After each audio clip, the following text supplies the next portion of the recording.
No one's holding you back. You're choking yourself. You complain that society's unfair, that opportunity isn't equal, that no one understands you. But take a hard look at your day. You wake up late, scroll on your phone for over 2 hours, work like you don't care, eat like trash, dodge responsibility, and pray someone will save you from the life you built. Don't call that a rough patch. Call it what it is, surrender.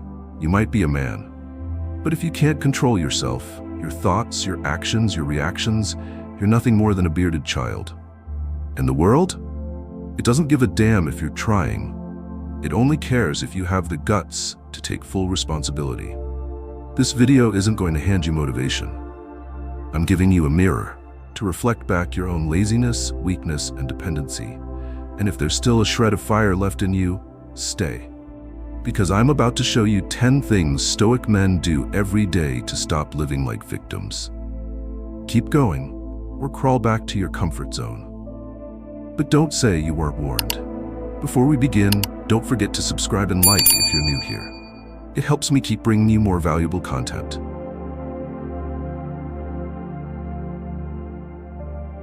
4:45 a.m., no alarm, no soft music, just silence in a rundown third-floor apartment in Cleveland. And James, a 39-year-old man, sits up in bed, eyes burning, body half dead. But his will?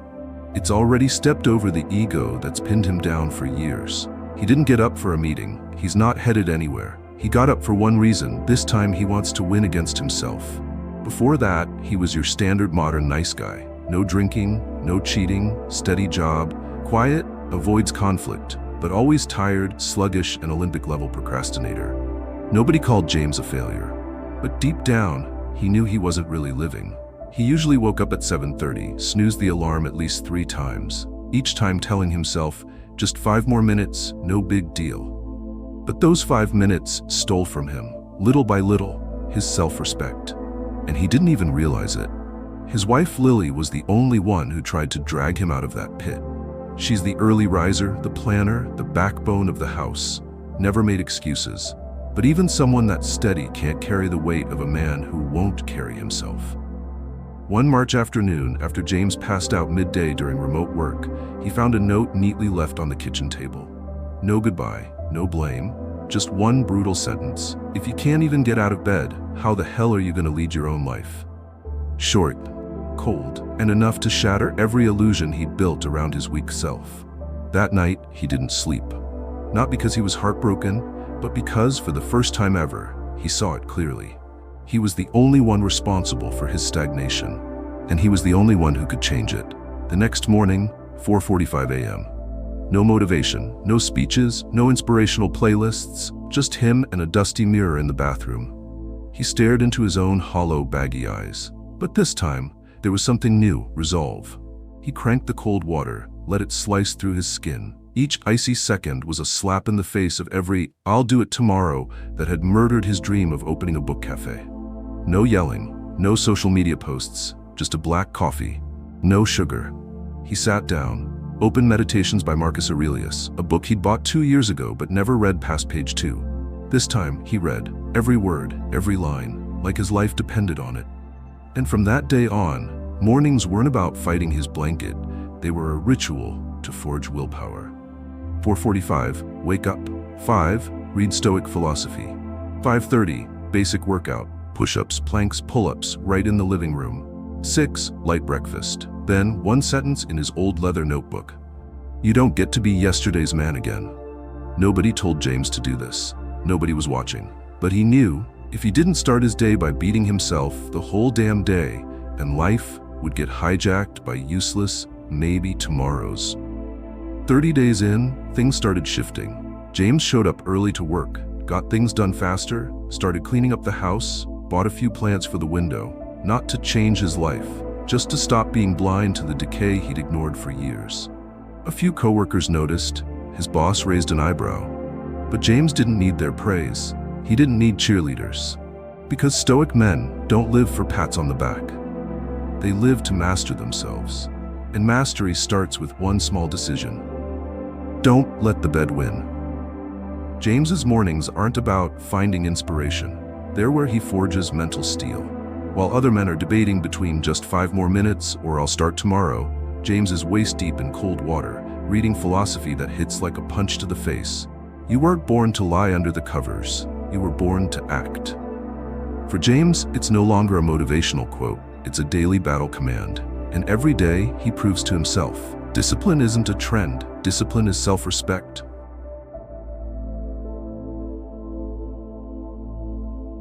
6:03 in the morning.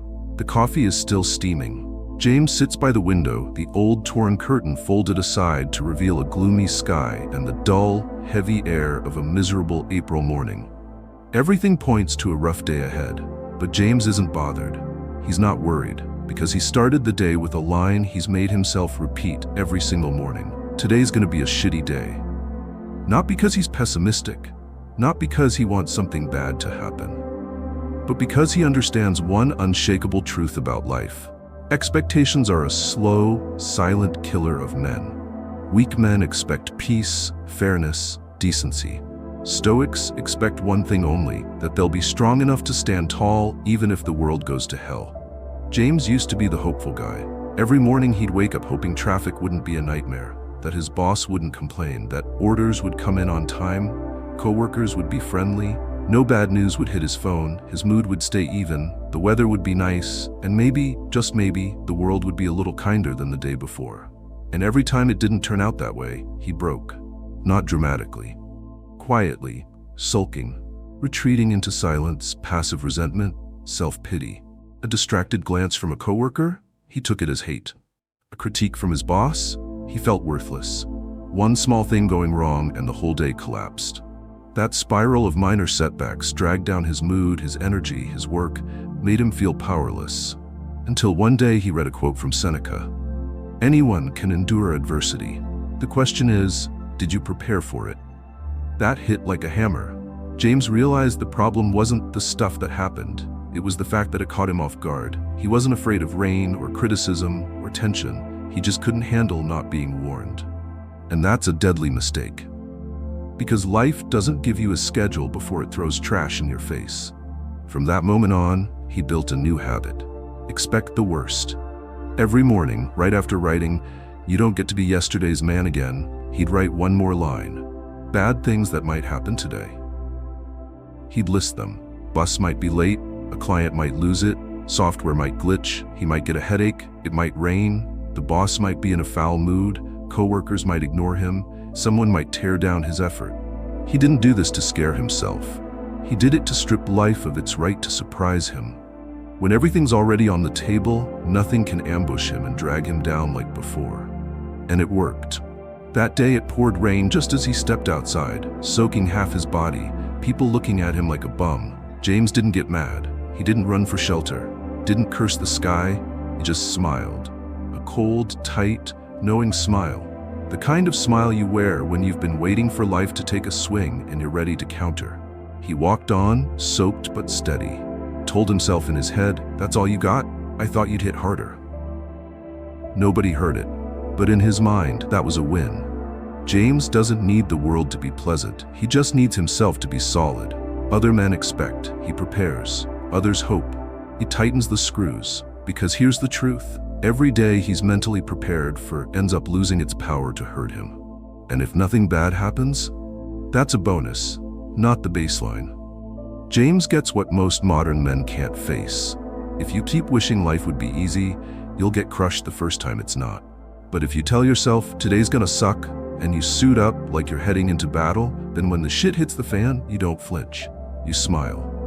Not to fake toughness, but to say, clear as day, I saw you coming, and I'm still here. If this video made you think, hit like now. Comment below. How have you applied Stoicism in your life? Stoic success, unbreakable mindset, total control.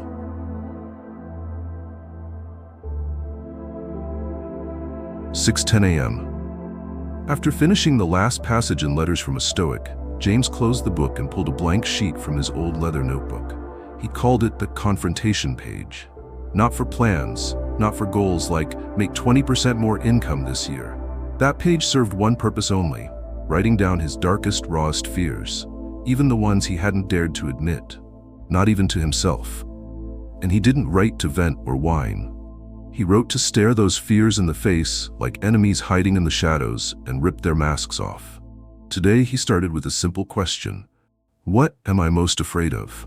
He paused. The pen didn't move right away. Fear doesn't surface easily, especially in a man who's learned to bury it under the mask of, I'm fine, no big deal. But then it came like smoke from a fireplace on a cold night. I'm afraid I'll die without leaving behind anything that matters. James exhaled, not because the thought was grand, but because it hit too damn hard. He kept writing, I'm afraid I'll live another 30 years in the same job, earning just enough to get by, remembered by no one, my name forgotten. I'm afraid I'll wake up one day at 70 and realize all I've left behind is a modest bank account and a life no one would want to trade for. I'm afraid I won't have the guts to chase my dream, and I'll keep making excuses forever. I'm afraid I'll fall in love again and lose them, like I lost Lily, because I didn't have the balls to change. I'm afraid I'll die in silence, no tears, no one mourning, just gone, like someone who existed but never really lived. Looking at the page, James didn't feel weak, he felt free. The restlessness that haunted him at night, the nameless anxiety, the sleepless tossing, they'd all come from buried fears that had never been named. And once named, they lost their grip. James understood something. The real power of fear isn't in the facts, it's in the vagueness. When you don't know what you're afraid of, you can't prepare. When you don't face it, it owns you. But when you write it down, examine it, and even laugh at it, you rob your enemy of its weapons. James picked up the pen again and wrote one last line at the bottom of the page. Any of this could happen, and if it does, I'll still survive. He repeated the line in his head 3 times. Then he laughed. Not a triumphant laugh, but the kind of quiet laugh you make when hell's no longer scary, just boring. Over the past few months, James had been changing. Not because of a pricey coach, not from reading a shelf of self-help books, but because he chose to do what most men avoid, face things. Face laziness, face emotion, face the memories, the failures, the regrets. Face fear, not with blind optimism, but with the cold logic of Stoicism. What's the worst-case scenario? Will it kill you? If not, don't fear it. If it will, don't waste time worrying. You won't be around to care. Since he started writing down his fears each morning, James had become strangely calm. The things that used to ruin his whole week now felt like mosquito buzz. A moody coworker, just another Tuesday. Friends not understanding him, already expected. Criticism? Fine, at least someone noticed. Because once you've stared down the worst-case scenario in your mind, the crap life throws at you starts to look small and ridiculous. James no longer needed anyone to say, man, he's tough. He just needed to look at his own reflection each morning, into eyes that no longer flinched, and know that at least today he didn't run from himself. And if one day death really does show up, he'll be able to smile and say, I lived as someone who knew exactly what he feared, and still kept walking.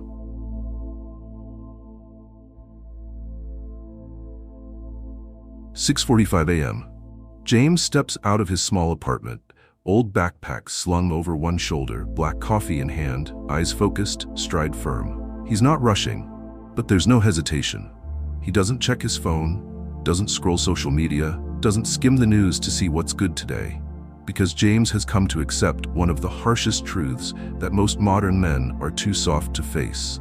Life was never designed to make you happy. And if you keep living with the expectation that the world owes you joy, recognition, or peace of mind, you'll live like an addict, addicted to likes, addicted to validation, addicted to dopamine hits from people who don't even matter.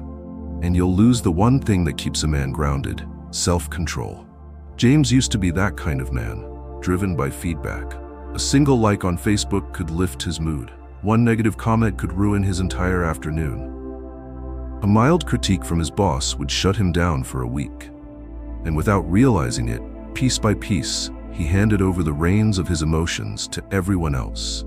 And they pulled him around like a puppet. Then one day, sitting in his usual cafe, the place he'd checked into weekly just to feel like he was living, James read a quote from Epictetus that shattered the illusion. If you feel uneasy when others don't acknowledge you, you've placed your self-worth in their hands. And that's the fastest way to lose yourself. He set the phone down and looked around. How many people here were smiling, nodding, snapping photos, holding their lattes like they were living the dream, while inside, they were hollow and terrified to say it out loud? How many were just pretending to be okay, so others would think they were okay? James saw himself in all of them, and it disgusted him. From that day on, he started a small experiment, detoxing from external joy. No social media, no selfies, no waiting for texts, no living to be noticed. People called it negative or antisocial. But James knew this wasn't retreat. This was reclaiming control. His mornings now begin in silence. No radio, no podcasts. Just breath, the scratch of pen on paper, the sound of boiling water for coffee. James's joy doesn't come from people watching him do things. It comes from knowing why he's doing them. He doesn't need applause when he works out. Doesn't need admiration for waking up at 4:45. He needs one thing only: respect from himself. And that kind of respect can't be bought with someone else's attention. It only comes when you keep your own damn word to yourself. Every morning, every decision, every minute. Some days are hard. Some mornings he wakes up with a nameless sadness, loneliness clawing at his chest. And in the past, he would have grabbed his phone instantly, looked for a message, a funny video, something to distract him. But now, he does the opposite. He sits still, stares that feeling in the face like an uninvited guest, and asks, "Why are you here?" Sometimes the answer is the emptiness of a directionless week. Sometimes it's the echo of past regret. But whatever it is, James doesn't run. Because dodging emotions is just another form of dependence. And Stoic men don't live in dependence. James no longer finds joy in being liked. He doesn't fake smiles when he doesn't feel like it. He doesn't seek someone to fill the void anymore. He's learned how to cultivate peace from within, like a tree drawing water from its roots, not waiting for rain. Because he knows a good rain might lift you for a day, but solid roots keep you standing for a lifetime. One time in a team meeting, his boss publicly blamed James for a mistake that wasn't his. In the past, that would have sent him straight to his feed, venting, begging for sympathy. But that day, he just nodded, said nothing. At home, he opened his notebook and wrote, "Don't let someone else's stupidity mess with your state." Then he held a plank 2 minutes longer, just to remind his body, "You don't get to break me that easy." Someone once asked him, "Hey man, haven't seen you post in a while. What's up?" James just smiled. "I don't live to tell stories anymore. I live to tell myself the story." And in that smile, there was no posturing. Just the kind of freedom you earn when your sense of worth no longer depends on whether anyone sees you. James isn't always cheerful now, but he's calm, and that's 1,000 times stronger than happiness, because happiness depends on conditions. Calm is a choice you make about how you respond to the world. James chooses calm, chooses to live without being dragged around by news, trends, or attention. He chooses to stand firm in a world staggering after feelings.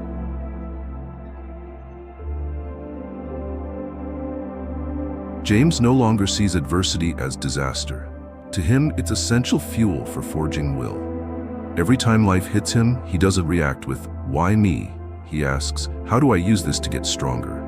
It's not fake positivity, the kind that says, "Just smile through everything." It's ruthless clarity. If the bad thing already happened, then I'm turning it into a workout. Last week, James got the news that one of his old college friends had died of a stroke. 40 years old. Seemed healthy. One morning, dropped to the floor and never got back up. James didn't shed a tear. Not because he's cold, but because, instantly, a quote from Marcus Aurelius echoed in his mind. "Don't act like you're going to live forever. Remember how many days you've already died, and how many you have left to live like a real man." He didn't go out drinking, didn't write a dramatic status. He walked home, turned off his phone, sat on the floor, and meditated in the dark. No lights, no music, nothing but breath and thoughts of death. He pictured it happening to him, planning for the day ahead but never making it to brushing his teeth. And he asked himself, if today were the last, am I worthy? The answer was no. But that's okay, because this adversity was a reminder. If you're still alive, you're still in training. And James got back to work with double the fire. It's not just big moments that count as adversity. For James, every daily annoyance is resistance training for the mind. When his boss blames him unfairly, it's a patience drill. When someone cuts him off in traffic, it's a lesson in emotional control. When it rains, when the computer crashes, when deliveries are late, nothing is bad luck. Every inconvenience is a weight plate, and James lifts each one, knowing strength only comes through strain. He doesn't want an easy life. He wants a mind strong enough not to snap under pressure. Because James has seen it clearly. Weak men don't die from pain, they die from pressure. One soft slap from life and they're already whining. One word of criticism and they're unraveling. Not because it hurts, but because they've never trained for it. And training means pain. But pain with purpose. That's the difference between someone living and someone drifting. That's why James creates small challenges for himself every week. A day of fasting, a cold shower, a phone-free day, a week with zero spending outside of necessities. He doesn't do it to brag. He does it because he knows when you can live without something, that's when you truly own it. The turning point came last month when his company started layoffs. James was on the list, not because of his performance, but because his department got merged. While others screamed, "This isn't fair, I've given this place everything." James asked just one question: "What's my last day?" No begging, no desperate emails, because when you've trained yourself to stand in any storm, you don't cling to anything to stay afloat. He went home and wrote in his notebook, "Life just threw a barbell at me, my turn to lift it." And instead of sulking, he woke up the next morning at 4:45 as usual, brewed coffee, read philosophy, worked out, then got to work, called 3 companies, sent out resumes, updated his profile, even looked into online sales as a plan B. No panic, no delays, no tears, just action. Because James knows one thing: if today sucks, then today is also training. And if it knocks him down, then it's the test to see how much steel he's built. James doesn't dodge adversity anymore. He waits for it, like a fighter welcoming the punch so he can strike back. Like a soldier waiting for the next drill to level up. Like a man who once couldn't get out of bed, now smiling when life swings at him, because he knows the more he's hit, the harder he gets. The more pressure, the stronger. The more pain, the better he learns to endure.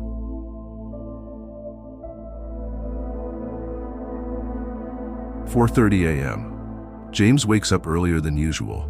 Not for any special reason, just because the night was colder than normal, and he deliberately left the heater off.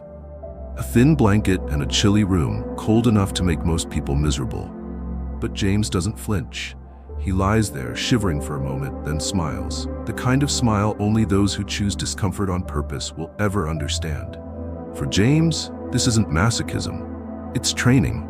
A way to avoid dependence on ease. The very thing he once chased so blindly that he forgot how to endure anything at all. There was a time James couldn't sleep unless the room was perfectly warm, unless there was white noise, unless the mattress was soft enough, unless his morning coffee tasted just right. His life was a long string of, if I don't have, then I can't. And every time he was handing over control to something outside himself. A morning without coffee could piss him off. A day without Wi-Fi could derail his entire workflow. He was a slave to comfort, a comfort that modern society is expert at selling and calling normal. But too many easy options had made him soft, not in body, but in mind. Until he read one short line from Seneca: "Practice poverty so that when it comes, you won't see it as misfortune." That flipped a switch. James realized it's not poverty that destroys men, it's the fear of it. It's not the lack of money that makes them shake, it's the fact that they've never willingly chosen to live without it. That's when James began a new experiment: intentional simplicity. He spent a week eating nothing but rice, boiled eggs, and vegetables. Not to save money, but to prove he could thrive without gourmet meals. He shut off the heater all winter, took cold showers each morning. He ditched his soft bed for a thin mattress on the floor, gave up TV, washed dishes by hand instead of using the old dishwasher, turned his phone to grayscale for a week. No social media, no YouTube, no TikTok. All the things that promise just a little fun, but secretly drain your focus and kill your will. At first, his friends laughed. One of them even asked bluntly, "Dude, what the hell are you doing? Torturing yourself?" James didn't explain much, just said, "I'm not living to feel good. I'm living to control myself." And that's the truth. No one can hijack James's emotions if comfort is no longer a requirement. A day without power? No problem. A month without pay? No panic. A holiday with no one to hang out with? Doesn't feel abandoned. James doesn't just live simply, he actively denies comfort, like a man who knows freedom only begins when you no longer need anything to feel okay. His moment of clearest awareness came on a Sunday morning. He woke up after a night on a cold wooden floor, stomach empty from fasting the day before, room like an icebox. He stood up, or more accurately, got up off the floor, looked in the mirror and realized, I'm living like a warrior. I don't need anything but myself to start the day. No Starbucks, no morning motivation playlist, no gadgets, not even a good morning text to feel like he matters. All he needed was himself, and a firm decision to live by principle today. James took away a brutal but simple truth. The more you rely on comfort, the weaker you become. Not because comfort is evil, but because dependence makes you fragile. A man should be strong enough to go without anything and still keep his grit, his character, and his discipline. When you can't sleep without the right bed, or can't work without your favorite app, or can't feel joy without your favorite food, then those things own you. In Stoic philosophy, letting go isn't a sign of a monk, it's the move of a strong man. Marcus Aurelius was an emperor, but he still slept on the ground, ate modestly, and wore simple clothes. Not to suffer, but to remind himself, everything can be taken, but no one can steal your spirit. James lives the same way now. Each week, he chooses something to give up, just for a while, as a way to reset himself and stay alert in a society drunk on comfort. He understands, there's no such thing as freedom if it takes a dozen conditions just to feel okay. Real freedom is when all you need is willpower and a body that moves, and that's enough. Stop wasting another day living in weakness and chaos. Subscribe to Stoic Success now to build an unbreakable mindset, master your emotions, and face life like a warrior.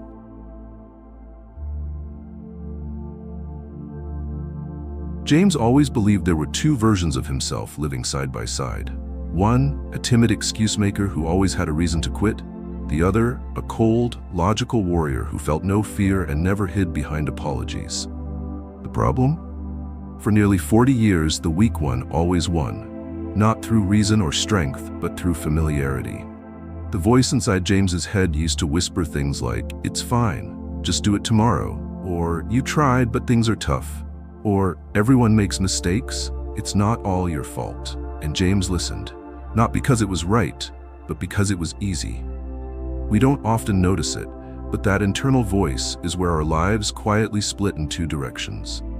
What you say to yourself each morning decides whether you're strong or weak, whether you get up or hit snooze, whether you face fear or run from it, whether you take responsibility or blame someone else. James only realized this when he started doing dialogue journaling, a brutal but simple practice. Write down what you're saying to yourself, then fire back at it like you're confronting a coward. That morning, after being rejected by a third company in 1 week because his resume wasn't compelling enough, James came home, hands still shaking, blood boiling, but not at the employer, at the voice inside his head repeating the same old lines. "Forget it, maybe you're not cut out for corporate life. You gave it your best, just bad luck." And this time, he didn't let it slide. James sat down, opened his notebook, and wrote down the voice in his head word for word. "They rejected you because you're not good enough. Just stop trying. It's exhausting. Maybe take a break for a few days to recharge. It's not your fault. They're just too picky." Then right beneath it, he wrote his rebuttals, like a commander ripping into a deserter. "Not good enough? Good. Now study more. Don't sit there whining. Rest is for dreamers. Warriors don't pause when the battlefield's still active. Don't blame them. You can't control others, but you sure as hell can control your response." James didn't do this to think positive. He wasn't brainwashing himself. He was running a courtroom in his head and making sure the warrior always had the final word. No sugarcoating, no softness, just truth, however hard it hit. This practice rewired him. James stopped fearing the noise in his mind, about failure, about worry, about how unfair things seemed. He heard it, then dealt with it like a fighter. With logic, with discipline, with initiative. He learned to separate facts from the voice of that weak man inside him, always trying to pull him back to safety and comfort. One day, James got a message from his ex-wife, Lily. Just a short, polite note. She was getting remarried. No blame, no sentiment. Just a statement of fact. And like clockwork, the voice returned. Sharper, meaner this time. She moved on from you. Her new guy is probably better than you. You lost the best thing you ever had. That voice came in fast, mocking, vicious. But James didn't hide. He didn't bury it with TikTok or beers with friends. He opened the notebook and wrote, "You lost. She deserves someone better. You'll always be the one left behind." And then he countered, "If I lost, then I'm training for the next win." Better? Doesn't matter. I'm not comparing myself to anyone but yesterday's me. Left behind? No. I stayed behind to rebuild. No one's coming to save me. I save myself. When he finished, James stood up, took a deep breath, closed the book, not with a sense of closure, but with the mindset, I'm still in the fight, and you, the weak voice in my head, you haven't won yet. James's life didn't suddenly become easy, but the voice in his head had a new master, and that changed everything. When you take control of your inner dialogue, you no longer depend on your environment. You no longer wait for inspiration. You're no longer dragged by your moods. You act, not because you feel good, but because it's the right thing to do, no matter how you feel.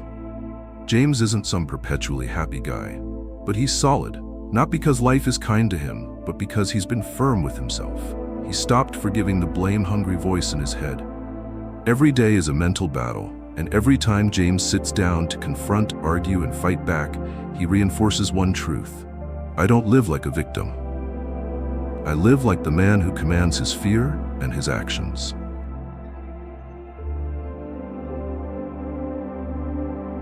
James used to believe that if he was kind, sincere, and fair, others would be the same. He thought that if he gave his best for people, they'd be grateful. If he was honest, they'd respect him. If he loved with all his heart, they wouldn't leave. And life shattered each of those beliefs, one by one, like a drunk smashing glass, with no apology. He spent 6 months helping a coworker, only to watch them steal the credit in a meeting. He fixed another department's mess, only to be chewed out by his boss for overstepping. He loved Lily deeply, endured her emotional ups and downs for over a year, only to watch her walk away with a man James could neither stop nor compare to. For the first time, he was slapped awake by a brutal truth. Expectation is the birthplace of every disappointment. That night, he sat in his cold room. No lights, no music, no distractions. He flipped through his old notebook, the same one filled with naive hopes. Hope my boss finally sees my effort. Hope Lily understands where I'm coming from. Hope they treat me better this time. He took a red pen and slashed through each line, burning old illusions one stroke at a time. Then he wrote, in all caps, "No one owes you shit." From that day forward, James adopted a new rule of life. No expectations, no disappointments. He stopped waiting for others to do the right thing. He stopped assuming they'd be kind. He stopped needing recognition. He stopped hoping to be loved back. He did good work because it was the right thing to do, not to be praised. He spoke the truth because it was who he was, not because he needed it to be appreciated. He loved because he chose to love, not because he expected a return.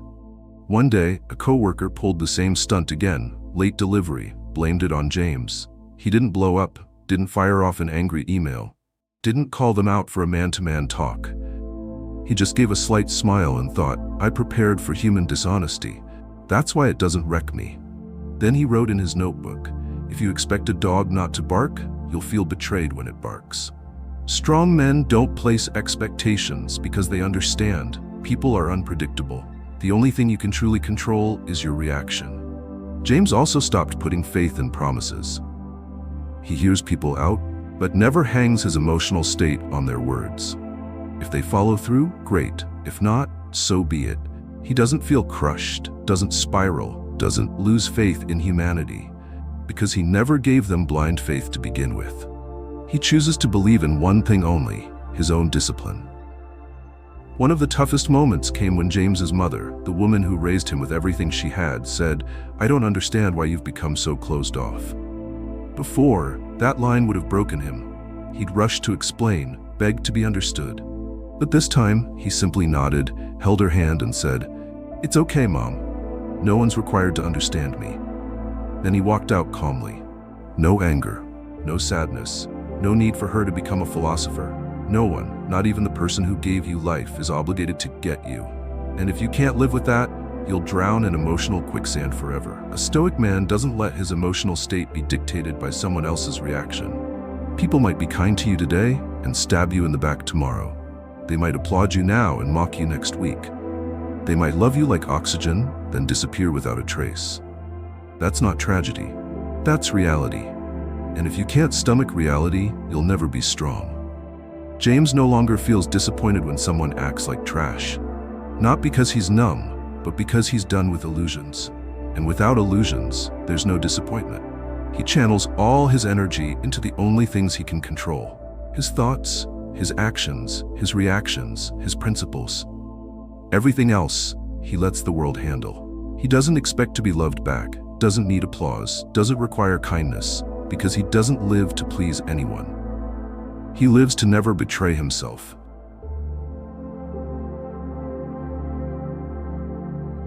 "5:58 a.m. James stands in front of the mirror, brushing his teeth, not to check his stubble or admire his haircut, but to stare into the eyes of the man staring back. He's not asking if he looks sharp. He's asking whether the guy in the mirror is a warrior or a lazy man hiding behind good habits. Because James knows willpower isn't built in the spotlight. It's forged in the small, boring, unseen decisions, the ones that quietly shape the man you're becoming. It's just a regular Thursday. No big meetings, no deadlines, no one watching. And that's exactly why James holds himself to a higher standard. He knows weak men need pressure to act. Strong men create their own pressure. And James, now, is one of the latter. That morning, there's half a croissant left in the fridge from yesterday.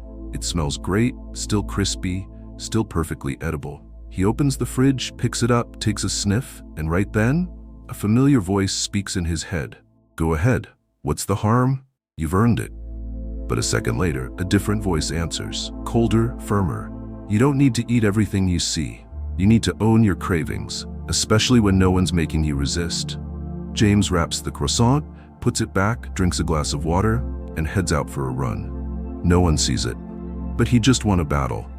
For James, every mundane act is a training ground for will. When he's typing and feels the itch to check YouTube, he stops, breathes, counts to 5, and keeps going. When a beautiful woman walks by, he doesn't turn his head. Not because he's holy, but because he refuses to let instinct yank his leash like a dog. When he's waiting in line for coffee and the person ahead is slow and indecisive, he doesn't sigh, doesn't roll his eyes. He stands still and focuses on his breath. Small stuff, right? But every small act is a punch in the face of the impatient ego he's been clearing out for half a lifetime. James understands. Discipline isn't about grand gestures. Discipline is when you can say no when no one's asking you to. Discipline is when you have every excuse to bail, but you don't, because you respect yourself more than you crave comfort. That's why he lives like he's in a training camp, not out of fear, but out of a drive to become the kind of man he'd admire. At lunch, he eats alone. Same table, same place. There's a burger special today, his favorite, but instead of going for it, he chooses salmon salad and water.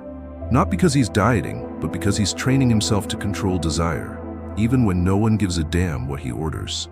After he eats, he wipes down the table himself. Not because it's dirty, but because every action, no matter how small, is a reminder you can do the right thing without being told to. That afternoon, he gets a text from someone who once mocked him publicly after his breakup with Lily. The message is short, "Hey, how have you been?" Part of him wants to ignore it or reply with cold sarcasm. But James doesn't let emotions drive behavior. He replies, "I'm good.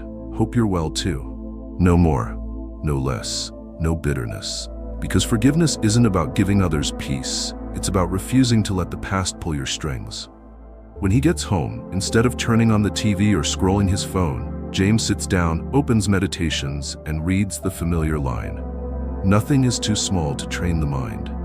Every action proves reason's dominance over impulse. He writes in his notebook, "Today I didn't look back, didn't eat the croissant, didn't scroll, didn't overreact, didn't quit, I won 5 battles without applause. Then he closes the book and smiles. Not smug, not proud, just the quiet satisfaction of a man who's lifted heavier weight in the gym of his own life. James knows tomorrow will bring more chances to slip, but also more chances to sharpen. And little by little, he's becoming a man no adversity can break. Not because he was born strong, but because he doesn't let a single small moment pass without turning it into willpower training.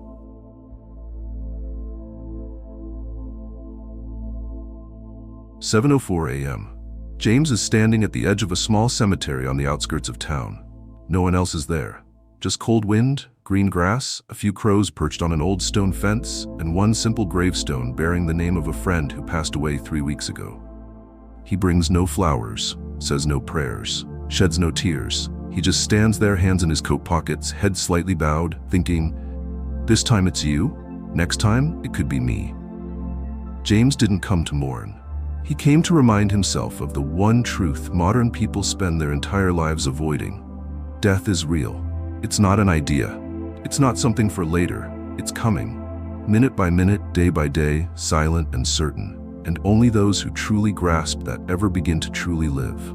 Out there, people live like they're immortal. They delay their dreams, let their days pass in lifeless routine. Hold grudges like they've got forever to forgive. Postpone change like tomorrow is guaranteed. But James doesn't live that way anymore. He first faced death, not when his friend passed, but the day he looked in the mirror, overweight, exhausted, sunken eyes, head full of excuses, and realized he had been spiritually dead for years and hadn't noticed. A slow, quiet, painless death, but wrought all the same. And that moment of clarity, that was his rebirth. From the moment he accepted that any day could be his last, James started living with terrifying urgency. Not in panic, not in chaos, but with a cold, sober intensity. He didn't delay apologies, didn't forget to say thank you, didn't let a morning go by without training, didn't miss an opportunity because of fear. Not for personal growth, but because it could be the last time he ever got the chance.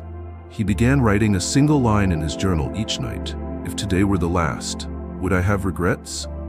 Some days, the answer was yes, and he wrote down why. Some days it was no, and he went to sleep like a soldier laying down his sword after an honest fight. One afternoon, walking home, James saw a homeless man rummaging through a trash can. Instead of walking past, he bought 2 sandwiches, handed one to the man, and sat in silence next to him for 3 minutes. No words, no photo, no speech. When James stood up, the man just nodded. No thank you. And that was fine. James thought, if I die tonight, at least I know I treated someone like a human being today. That's what living fully looks like. Not grand, just honest and intentional. Another time, an old friend invited James out for drinks. Same crowd, same bar, same empty noise. In the past, James would have gone out of guilt, not to offend. This time, he said no. Not out of pride, but because he asked himself, if I die tonight, who do I want to give my time to? So he stayed home, read a chapter of Discourses by Epictetus, and called his mom. Not out of duty, but because life doesn't give you the luxury of wasting nights anymore. James no longer waits for people to change, doesn't wait for the right time, doesn't wait for a better mood. He lives by one rule: I could die any moment, so I live like every minute is borrowed. He still plans, but he's ready to toss the plan if someone he loves needs him. He has long-term goals. But he also stops to breathe in the morning light. Because living well today doesn't clash with dreaming about tomorrow. When you're ready to die, you stop living fake. You stop tolerating toxic relationships. You stop lying to yourself. You stop postponing what you truly want. You don't need to go live in a monastery. You just need to do one thing. Every morning, look in the mirror and ask, if today's the last, are you proud of who's looking back? James is still alive. Not because death hasn't come, but because he refuses to let it find him wasting time. He lives at the pace of someone who knows it could all end without warning. He's not chasing immortality. He's chasing something worth dying for. And the irony is, by accepting death, he lives more fully than all the people still waiting until things settle down. Thank you for being here. If you found this video helpful, subscribe, turn on notifications, and like this video. Don't forget to leave a comment so we can spread positivity together.